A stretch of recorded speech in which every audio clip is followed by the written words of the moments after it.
바로 시작하겠습니다. 먼저 디트로이트와 토론토의 경기를 분석해 보도록 하겠습니다. 디트는 샬럿은 잡고 1승을 더 보탰습니다. 커닝햄과 그라임스가 시도한 3점 16개 중 14개가 빗나갔지만 듀런과 와이즈맨 등이 골밑에서 확실하게 제공권을 압도하며 세컨 찬스 득점을 만들었고 폰테키우가 내외곽을 오가며 커닝햄의 득점 부담을 줄였습니다. 사서와 와이즈맨 등 벤치의 득점이 어느 정도 나오는 것도 팀에는 큰 힘입니다. 토론토는 강호 덴버 원정에서 이를 칠 뻔했습니다.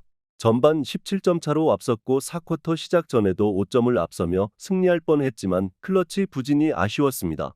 스카티 반즈와 퍼틀 등 주전 프론트코트에 이어 메인 볼핸들러인 퀴클리도 빠진 공백이 컸습니다. 그래도 바렛과 브라운이 공수에서 활약했고 최근 출전 시간이 늘어난 딕의 외곽포도 잘 들어갔습니다.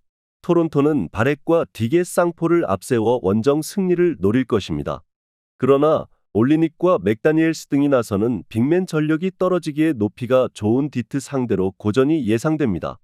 듀런이 리바운드와 블록을 책임지며 상대 골밑 침투를 저지할 것이고 커닝햄과 아이비가 득점을 이끌 디트로이트의 승리를 예상합니다. 다음은 올랜도와 브루클린의 경기를 분석해 보도록 하겠습니다. 올랜도는 인디애나 상대로 나선 홈 경기에서 14점 차 패배를 당했습니다. 전반 반케로와 웬델 카터의 득점이 나오며 리드를 잡았는데 후반 상대에 압도당했습니다. 동부 4위 경쟁에서 앞서 나가는 상황으로 최근 페이스가 좋았기에 아쉬운 패배였습니다. 그래도 기복을 보이던 조 잉글스와 콜 앤서니 등 핵심 벤치들이 10득점 이상을 하며 살아날 기미를 보였기에 이 경기 승리를 노릴 것입니다. 브루클린은 클블 원정에서 기분 좋은 승리를 따냈습니다. 미첼과 에반 모블리가 빠졌다 해도 갈란드가 버틴 클블이었기에 고전이 예상됐지만 3쿼터 44점을 몰아치며 승부를 갈랐습니다. 부상에서 돌아와 두 경기 연속 20득점을 넘긴 캠 토마스가 맹활약했고 브리지스도 모처럼 60% 이상의 야투율로 다득점했습니다. 올랜도는 반케로와 프란츠 바그너를 비롯해 재능 넘치는 포워드 자원들이 즐비합니다. 그러나 브리지스와 필리 스미스 등 수비가 좋은 선수들이 나설 브루클린 프론트코트가 쉽게 상대 득점원들에게 실점하지 않을 것입니다. 슈로더와 토마스, 스미스 주니어 등이 안정적으로 공격 전개에 나설 브루클린의 승리를 예상합니다.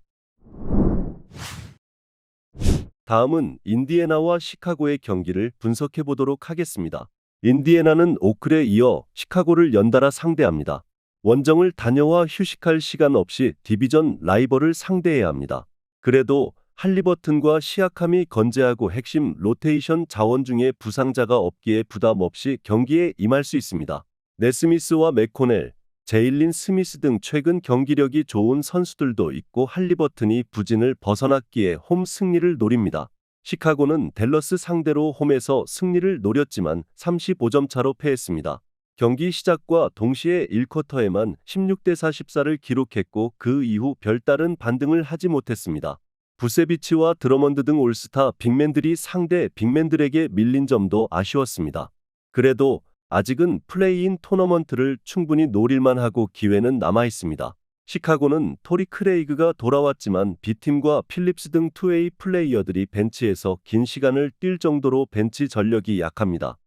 백투백이긴 하지만 홈 경기고 벤치에서 맥코넬과 스미스 등이 잘해주는 인디가 충분히 리드를 지킬 수 있습니다. 드로잔의 사이즈를 공략할 시약함도 있은 인디애나의 승리를 예상합니다. 다음은 마이애미와 덴버의 경기를 분석해 보도록 하겠습니다. 마이애미는 월요일 경기에서 워싱턴에 패했습니다. 아데바요가 리바운드 16개를 잡아내는 등 제공권에서 앞선 경기였는데 상대의 외곽포를 제어하지 못했고 던컨 로빈슨의 외곽 야투가 터지지 않았습니다. 그로 인해 동부 4위권 추격에 실패했기에 이번 홈 경기 승리가 간절합니다.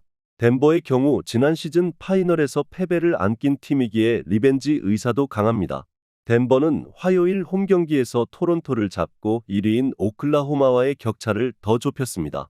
전반 상대의 외곽포를 저지하지 못하며 20점 가깝게 뒤진 경기였는데 후반을 압도하며 승리했습니다. 요키치가 35득점 동반 트리플 더블로 역전을 이끌었고 머레이는 26점 12어시스트로 더블 더블을 기록했습니다. 벤치 전력이 아쉽긴 하지만 언제든 경기를 뒤집을 막강한 주전 구간이 있습니다.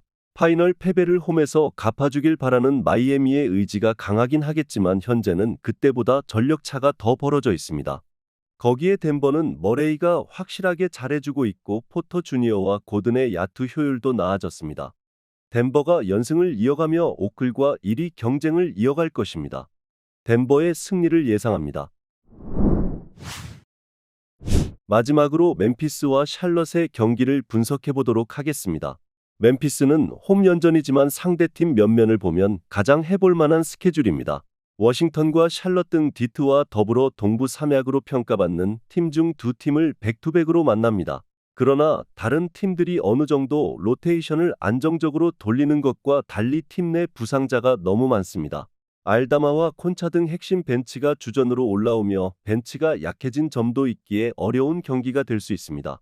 샬럿은 D2 원정에서 패하고 멤피스를 상대합니다. 마일스 브리지스와 그랜트 윌리엄스 등 베테랑 트위너들이 나란히 20득점을 넘겼지만 리바운드 열세가 아쉬웠습니다. 또 미치치가 나름 활약했지만 앞선에서 안정적으로 볼핸들러 역할을 해준 선수가 없었습니다. 맥고엔스와 트레맨이 부상 중인 점이 큽니다. 멤피스는 자렌 잭슨과 알다마 등이 골밑에서 나름 경쟁력을 보이지만 브리지스와 리차드, 브랜든 밀러가 적극적인 리바운드 가담에 나설 샬럿의 제공권을 밀릴 것입니다. 또 멤피스 역시 볼핸들러 문제가 있기에 샬럿의 약점이 그리 드러나지 않을 수 있습니다. 윌리엄스와 브리지스의 득점이 있을 샬럿의 승리를 예상합니다. 영상에서 알려드리는 내용들은 모두 1차 분석 내용들이며 2차 분석과 최종 조합픽은 영상 하단 고정 댓글 링크로 문의 주시면 안내 도와드리도록 하겠습니다. 시청해주셔서 감사합니다.